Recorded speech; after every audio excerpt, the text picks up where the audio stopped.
It is 9:47 on a Wednesday morning, and I am watching a project management board the way a person watches a controlled burn they started themselves, with complete calm, total clarity, and the quiet satisfaction of someone who made a deliberate decision and is watching it produce exactly the results they anticipated. The board is a digital one. We use it the way every small development team uses these things: columns representing stages of work, tickets moving left to right as features get built and reviewed and shipped. In a healthy sprint, the board has a certain rhythm. Tickets progress, columns breathe, nobody's lane is catastrophically more full than anyone else's. Our board right now does not look like that. Right now, the development column is overflowing. The product manager's to-do queue has a number next to it that I have never seen in 4 years of working here. The blocked column looks like a warehouse fire, and the quality assurance columns, the ones that had apparently become the focal point of so much recent management commentary, are cleaner than they have been in months. I did not sabotage anything. I did not remove a single ticket from the board. I did not alter a status, delete a comment, or touch a line of code. I did not violate a single process, written or unwritten. What I did was stop doing everyone else's job for them. In a single working day, more than 50% of every ticket currently active in our sprint crossed back out of my team's columns and landed squarely in the laps of the people whose columns were allegedly so much more efficient than ours: the developers, the product manager, the blocked queue that nobody in leadership seemed particularly bothered by until it was suddenly very full and very visible. Our new overseers had told me, with the energy of people who believe that naming a problem is the same as solving it, that my team's columns held tickets for too long, that we were a bottleneck, that quality assurance was slowing down delivery. I heard that feedback. I took it seriously. I acted on it immediately. I simply interpreted it the way it was actually true, rather than the way it was politically convenient. Let me tell you how we got here, because the story of how a QA team floods a sprint board in a single morning is not really a story about a sprint board. It is a story about what happens when new leadership mistakes speed for competence, and what happens when the person responsible for quality decides to take that confusion completely and literally at face value. The team I work with is small enough that everyone knows what everyone else is doing at any given time, which is either the greatest advantage or the most persistent source of tension in a development environment, depending on the week. On the product side, we have Orla, our product manager, who came up through UX design and has a gift for turning vague stakeholder language into something an engineer can actually build. She keeps a whiteboard in her corner covered with user flow diagrams that she updates constantly, the way other people update grocery lists. I have worked with her for 3 years, and I trust her read on what a feature actually needs to do. Our team lead is a back-end developer named Benedict, who has the specific energy of someone who deeply prefers problems that can be solved by thinking hard and does not particularly enjoy problems that require managing human feelings. He is an excellent engineer. He is a reluctant authority figure. These two qualities have always coexisted in a reasonably productive tension. The other back-end developers are Cyrishi, who joined fresh from a computer science program 2 years ago and has been terrifyingly good since approximately her 3rd week, and Casimir, who has been in software development for 15 years and approaches every new feature with the methodical patience of someone who has personally witnessed what happens when things ship without adequate testing. Casimir and I have always gotten along. The front-end team is 2 people, a developer named Yusuf, who has an aesthetic sensibility that borders on obsessive and will rebuild a component 3 times if the spacing is 2 pixels off from the design spec, and a developer named Thalia, who is the fastest person I have ever seen translate a Figma file into functional interface code, and who treats deadlines as personal challenges rather than external pressures. And then there is QA, my team, myself and one other person, a tester named Remy, who has been doing this work for 6 years and who approaches a new build the way a genuinely curious person approaches a puzzle, looking for the places where the expected behavior and the actual behavior have quietly and importantly diverged. For years, this team operated with a shared understanding of what the work was actually for. We built things carefully because the cost of fixing something after it reaches a user is meaningfully higher than the cost of finding it before. In not some abstract philosophical sense, in the actual, specific, calculable sense of customer support tickets and engineering time spent on hot fixes and trust eroded in increments every time something arrives broken in production. We pushed for deadlines too. We were not precious about it. We knew that a feature shipped late has its own cost. The balance between those two facts was something the team had found over years through trial and error and a lot of honest conversations and sprint retrospectives. Then, the acquisition happened. I will not spend a great deal of time on the corporate structure of it because the specifics are less important than the effect. What arrived in our working lives was a layer of new oversight. People whose own organizational culture had been shaped by a fundamentally different philosophy about the relationship between speed and quality. The phrase that surfaced repeatedly in their first all-hands presentation, in follow-up calls, in the tone of every interaction that followed, was something I will paraphrase precisely because it captures the philosophy completely. Ship it, then extinguish the fires in production.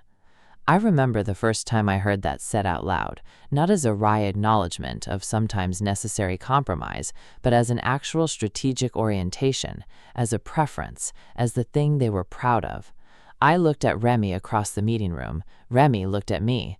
Neither of us said anything, because we had both been in enough meetings to know that the first all hands is not the place for the actual conversation. The actual conversation came later, in smaller groups, in the specific register that new leadership uses when it is explaining to a team that the values they were hired to embody are now, politely but firmly, a liability. Orla nodded along. Benedeth nodded along. I understand why they did it. When new ownership arrives with authority and a clear direction, the rational move for most people is to locate the path of least resistance and take it. I do not judge them for it. I simply cannot do it myself. Quality assurance is not a bureaucratic function I happen to occupy. It is the work I believe in at a level that precedes my professional identity. When something breaks in production because it was not tested adequately, a real person encounters that failure. Maybe it is a corrupted form's omission. Maybe it is a miscalculated number in a data display. Maybe it is a user flow that drops people into a state the developer never anticipated because nobody walked through the edge cases. Those failures are not abstractions to me. They are failures of care. They are failures of craft, and I am not able to put my name on a process that systematically produces them and call it a strategy. So, I said so. Not dramatically, not confrontationally, in the direct, specific terms of someone who takes the work seriously and expects to be engaged with seriously in return. The feedback I received in response was not engagement, it was metrics. And that is where things started to get interesting. Because if you are going to use metrics to tell me that my team is doing something wrong, you should be very confident that the metrics say what you think they say. Because I had been looking at those metrics for years. I knew exactly what they said, and it was not what anyone in that meeting seemed to believe. The specific criticism, when it arrived in a formal context rather than an offhand comment, went roughly like this. Tickets were spending too long in the QA columns. The target, apparently, was that testing time should represent approximately half of development time for any given ticket. By this measure, our columns were outliers. Tickets were sitting with us significantly longer than the calculations suggested they should. The framing of this feedback was careful and deliberate. It positioned quality assurance as a separate entity from the development team, our metrics versus their metrics, our column times versus their column times. The implicit message, wrapped in the language of data, was that the developers were moving efficiently and my team was the brake. I want to be precise about why this framing was wrong before I explain what I did about it. A ticket does not enter the QA column in a vacuum. It arrives from development carrying whatever state the development process has left it in. Sometimes that state is clean. The feature works as specified, the branch checks out correctly, the test environment reflects what the developer built, and we can begin testing immediately and move efficiently. When tickets are in that state, our column times are faster, actually, than the new leadership's target metrics suggested they should be, because Remy and I have been doing this long enough to move quickly when the conditions allow it. But tickets do not always arrive in that state. Sometimes a ticket arrives and the branch does not compile in the test environment. Sometimes it arrives and there is an unresolved question in the acceptance criteria, something that requires Orla to specify whether a particular edge case should behave one way or another, and without that specification, we cannot write a meaningful test. Sometimes it arrives, and there is a minor visual fix the developer forgot to address, or a dependency that has not been merged, or an environment configuration that has drifted since the branch was cut. In all of those cases, the ticket sits in our column not because we are not working on it, but because it cannot be worked on until someone upstream resolves the thing that is blocking it. When we were tracking our own metrics honestly, we knew this. The time a ticket spent in our column was not testing time. It was testing time plus waiting time plus resolution time for problems that originated before the ticket ever reached us. These were not the same thing. Presenting them as the same thing was either a failure of analytical rigor or a deliberate choice to make a particular team look bad. I was not certain which. What I was certain of was that the framing of this as us versus them was new, was chosen, and was serving a specific rhetorical purpose. The development team and the QA team do not have competing interests in a functional product organization. We have the same interest, building things that work correctly. The moment you start measuring those teams against each other, rather than measuring the process that connects them, you have introduced an incentive for each team to optimize for appearances rather than outcomes. I raised this point as clearly and specifically as I could in the meeting where the metric was presented. I was told that the data was the data and that my team needed to work on improving turnaround time. I left that meeting and went back to my desk and looked at the board for a long time. Then I turned to Remy, who was sitting across from me with the expression of a person who had followed every implication of the meeting and arrived at the same place I had. "You know what this means," I said. Remy looked at the board, "that we've been carrying a lot of things that aren't technically ours to carry. Yes, we have been absorbing slack on behalf of the process, keeping things in our column when they should go back, holding them because it felt more productive than flooding other people's lanes. And someone has told us with a chart that our column times are the problem, correct?" Remy was quiet for a moment. "So we should probably stop doing that." That is exactly what I was thinking. Let me be clear about what we decided, because I want there to be no ambiguity. We decided to do precisely what the process documentation actually prescribed. Nothing more, nothing less, not a single step outside the written rules of how tickets move through a board. Any ticket in our columns that could not be actively tested at this moment for any reason traceable to something we did not cause was going back to development if the issue was a code problem, back to Orla if it was an unresolved specification question, to blocked status if it was waiting on something external. Every ticket treated according to its actual state moved to its actual correct location on the board. We were going to have genuinely excellent column times. What we were also going to have, and what nobody in the meeting where metrics were presented seemed to have modeled, was an absolutely extraordinary pileup in every other column on the board, because the tickets we had been quietly absorbing on behalf of the process were about to become visible in a very direct and unignorable way. And visibility, I had learned, was the currency that certain conversations actually responded to. I started at 8 in the morning. Remy started at 8:05. We went through the board systematically, ticket by ticket, the way you audit something when you want the audit to be irrefutable, not quickly, not carelessly, carefully, with notes attached to every single movement, documenting the specific reason the ticket was leaving our column and the specific place it was going, and the specific thing that needed to happen before it could return to us for testing. The first batch was the simplest, tickets where the branch had issues we had flagged in previous comments and the fixes had not been made. We had been keeping these in our column out of a kind of organizational courtesy, a sense that moving them back immediately would create friction and slow the sprint.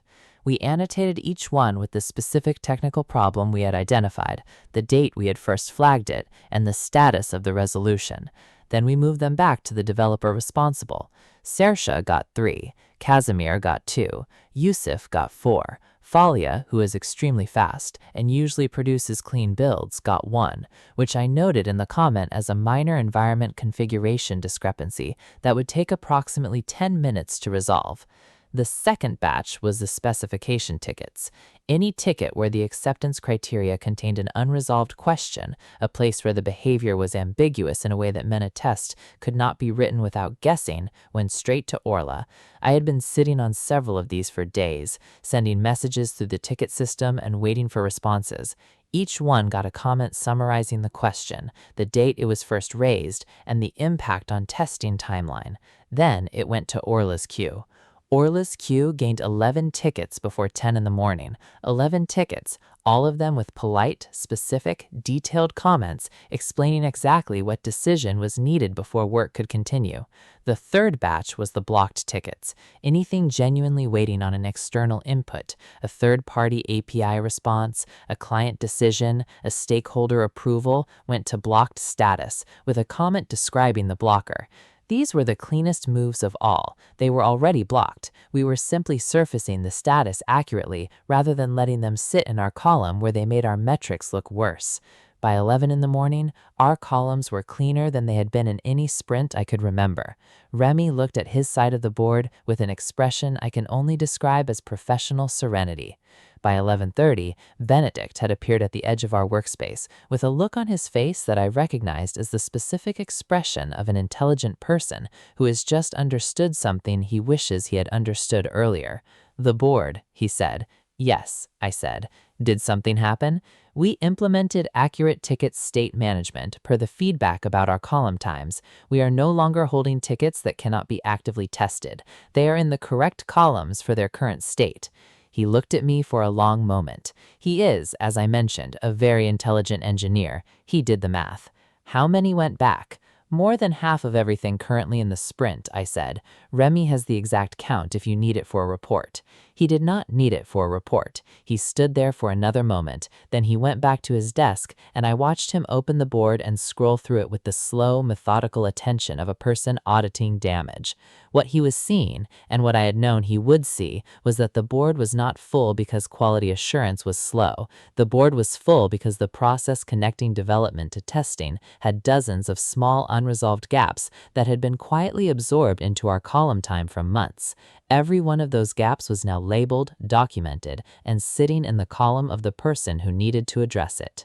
The development lanes looked like the inbox of someone who went on vacation without setting an out-of-office reply. Orla sent me a message at approximately noon. It said, "Can we talk?" I said, "Absolutely. I am available when you are." We talked for 20 minutes. Orla is perceptive and she is honest, which are the two qualities that make her genuinely good at her job. And within the first 5 minutes, she had moved past the instinct to frame this as a disruption and arrived at the more accurate framing, which was that something had been hidden and was now visible. "How long has it been like this?" she said. "The practice of holding tickets that should go back?" I said. "It developed gradually. It felt more productive than creating noise in other people's columns. We absorbed it because absorbing it seemed like the collaborative thing to do." "And then someone told you your column times were the problem," I said. "Yes." She was quiet for a moment. "The PM in me is looking at this board right now and counting the decisions I have been late making," she said. "There are 11 of them," I said, "all documented." She did not seem irritated by this. She seemed, if anything, relieved to have the list. Orla likes problems that can be written down and addressed sequentially. I had just handed her exactly that. The conversation with Benedict came later in the afternoon. It was shorter and more direct, because Benedict processes things internally and arrives at meetings having already done most of the talking he needs to do. "We've been letting you carry things you shouldn't have been carrying," he said. "That's an accurate description," I said, "and someone upstairs told you that carrying was the problem." I told them our column times were the problem, which is technically different, but functionally identical. He nodded slowly. "What do you need from the development side for this to work better?"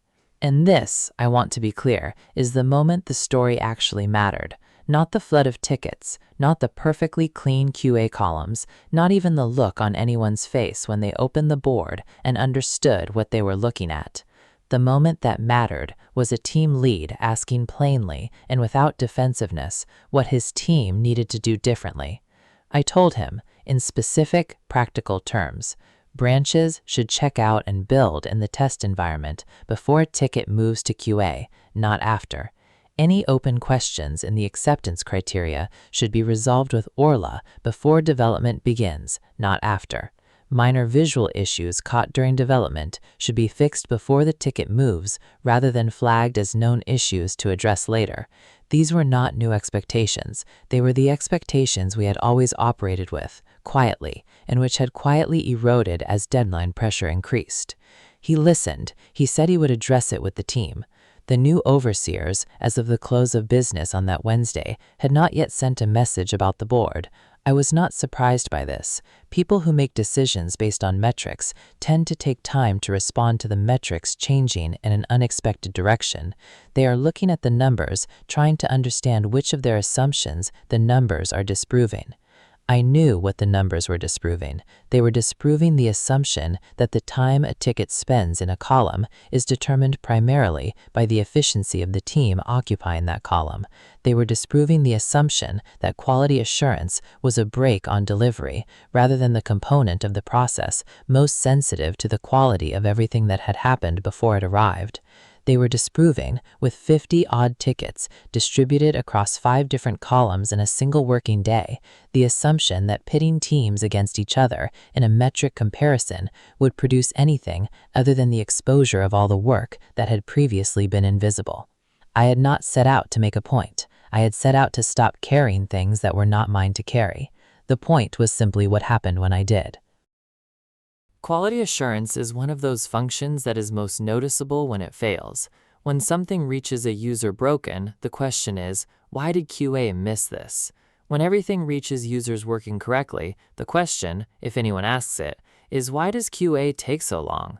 This asymmetry is not accidental, it is structural. It is baked into the way organizations think about testing, because testing does not produce a visible artifact the way development does. A developer ships a feature, and the feature exists. A tester finds a bug before the feature ships and the bug is fixed, and nothing exists because the point of finding the bug early was to ensure that nothing would exist. The absence of problems is invisible, the problems are visible, and so the work of preventing problems is perpetually undervalued by people who measure value by what they can see. I have made peace with this dynamic. I have been at this long enough to understand it clearly and to have stopped expecting it to resolve itself through general organizational enlightenment. What I have not made peace with, and what I will not make peace with, is the suggestion that the solution is to find the problems after they reach users instead of before. You can call that a quality orientation, you can call it professional stubbornness, you can call it, as one of our new overseers did in a meeting that I am still reflecting on, not a team player attitude. What I call it is the reason I come to work. The board, as of the morning after the great redistribution, had a different shape to it. Not a solved shape, not a perfect shape, but an honest shape. The problems that had been sitting in my columns wearing the label of QA slowness were now sitting in their correct columns wearing their correct labels. Development gaps labeled as development gaps, specification gaps labeled as specification gaps, blockers labeled as blockers. The sprint did not instantly become healthy. These things do not resolve in a day. But the conversation that followed, the one between Benedict and me about what the development team needed to do before a ticket reached us, and the one with Orla and me about decisions that needed to happen before development began, and eventually the one that I am still waiting to have with the new overseers about what the metrics actually measure and what they do not, those conversations can only happen when the problems are visible. I made them visible, efficiently, thoroughly, in full compliance with every rule governing how tickets move through a board.